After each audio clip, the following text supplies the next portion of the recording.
Now that's a pretty exciting way to end the day, but yet it's not over. We have one more award, which is also as inspiring, and I want to announce that the Safe and Sound Award for Innovation in Hearing Loss Prevention is being awarded to Lieutenant Colonel Kara Cave, PhD, U.S. Army.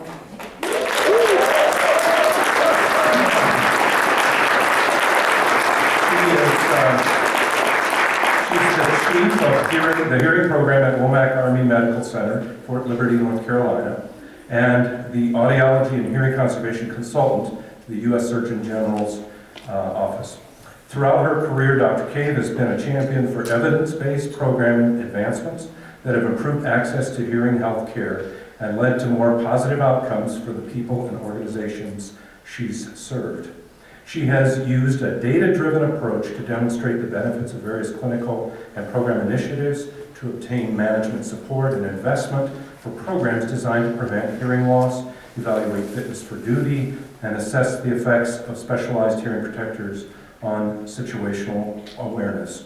Dr. Cave is a passionate researcher and clinician who has embraced and implemented innovative clinical test methods, such as boothless audiometry and individual fit testing of hearing protectors, to help tailor the service to the soldier instead of a one-size-fits-all approach.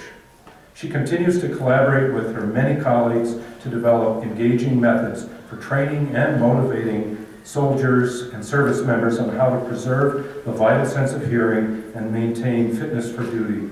It's my pleasure to introduce Lieutenant Colonel Kara Cave, U.S. Army.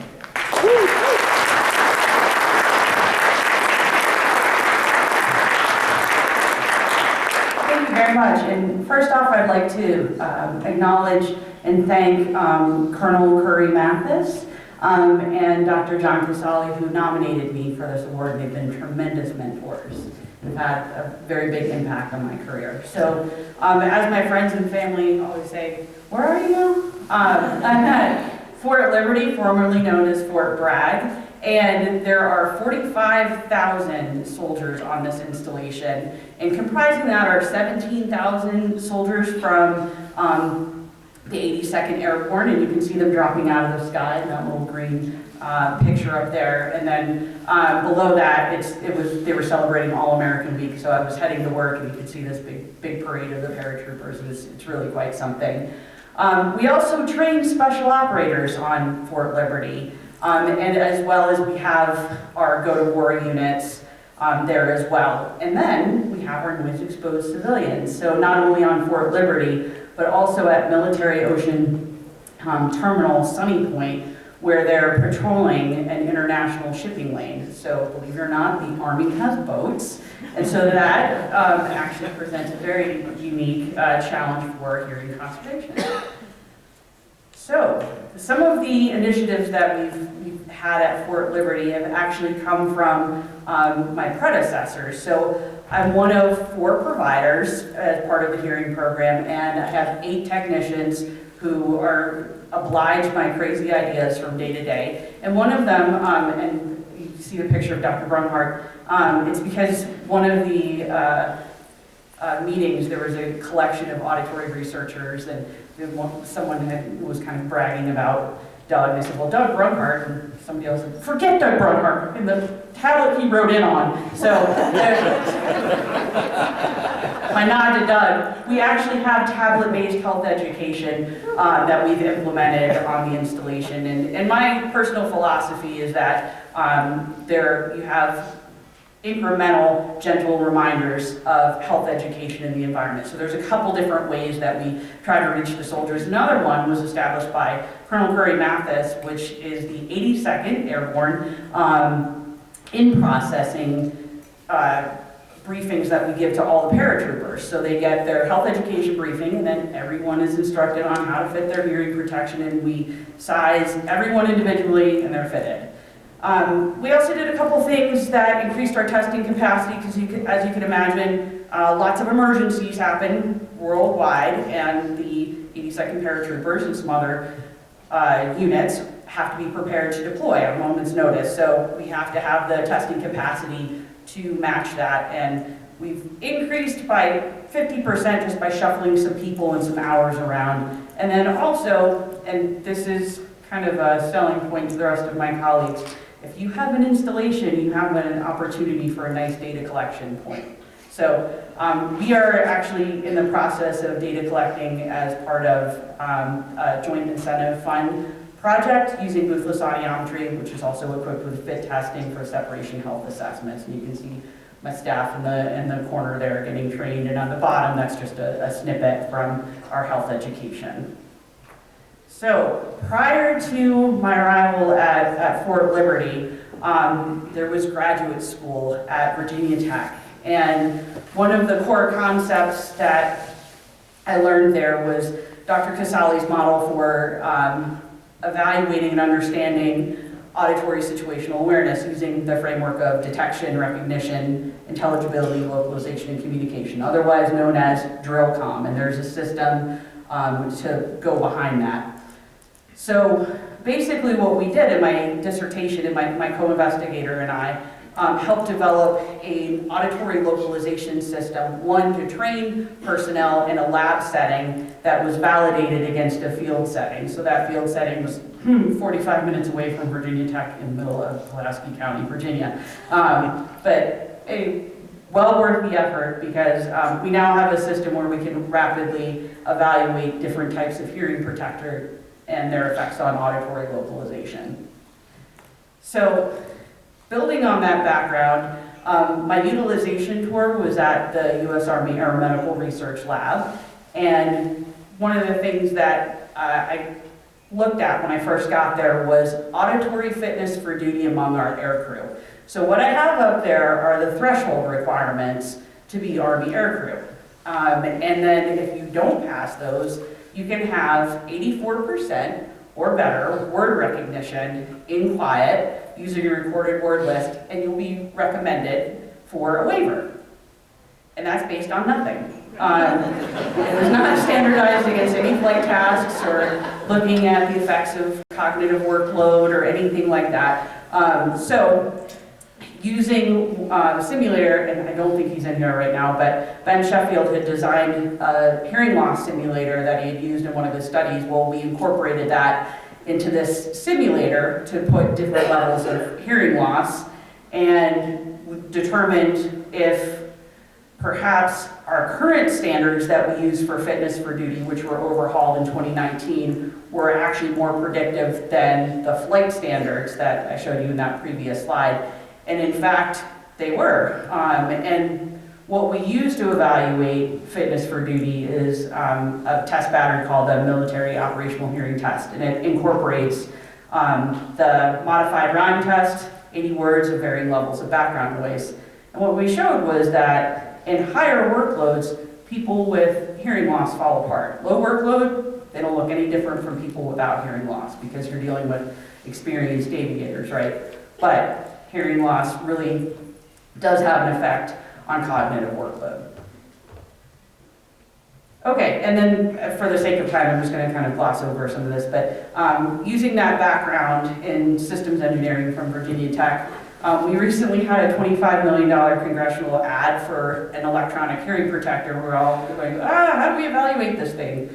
Well, using the framework of LtCol was very, very handy. By the way, for my colleagues out there, those are coming the end of February.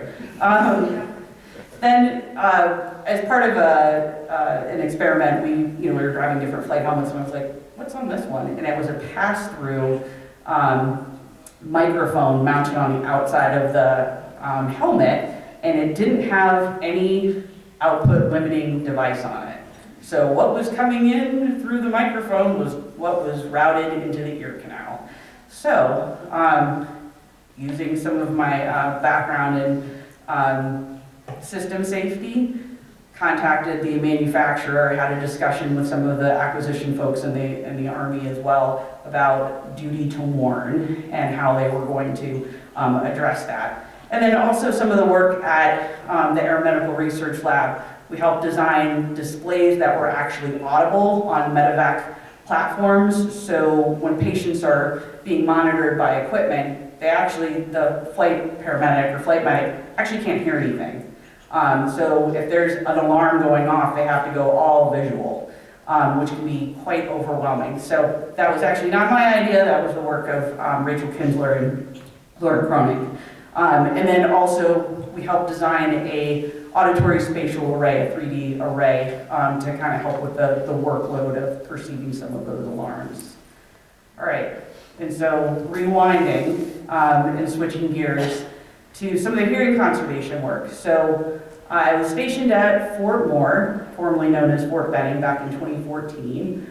And one of my outlying clinics was Anniston Army Depot. And they had a tremendous OSHA reportable loss rate, and STS rate and OSHA reportable loss rate. So I attended one of the Safe and Sound Awards, and it was Mead West Vaco, and basically it was an industrial hygienist talking about the approach that she had, which was throwing the kitchen sink essentially at these employees with fit testing, health education. I mean, she tried everything. It was a very targeted approach, and I adopted the same thing. I fell on my face a couple times, but it ended up being quite effective. All right, and so this was probably my favorite quantitative evaluation that I was a part of, but doesn't really qualify as real research. But rewinding again to 2006, Global War on Terror, a lot of resources in the Army were being aligned to fund the conflict, and Army medicine, particularly Army audiology, was losing funding. And we had a lot of fitness for duty challenges with our mobilized reserve and guard who were being called out for the first time in a long time and not fit for duty. At that time, Colonel Kathy Gates was in my position as our consultant, and she had generated hearing readiness requirements and made a requirement for annual testing, earplug fitting, fitness for duty requirements. And Colonel Curry Mathis, then Captain Curry Mathis, served as a hearing program manager. And she was kind of the beta site for this newly implemented set of readiness standards. And in particular, Colonel Curry Mathis would stand in these in the terminal before these soldiers left for Iraq, giving them health education briefings and earplug fittings. And she made sure everyone had their pre- and post-deployment surveillance testing, and despite a year-long deployment, these soldiers came back with half the STS rate as the rest of the Army. So basically, this showed, we were able to prove that putting that effort and money was worth it. And as a result, we had our nonlinear hearing protection funded. We had MedPros, which is kind of like our readiness organizer, funded. And Army audiology didn't lose any positions, and we were on the chopping block to lose, I think, almost all of them. So essentially, what have I learned from all this? Be there with being exposed to what the patients are. Gave me a really, really good perspective. The other lesson I learned was all research is collaborative, at least the good research is. Nothing I thought of at first hack was ever a good idea. Somebody always had to come along and polish it. And with that, don't be afraid to fail.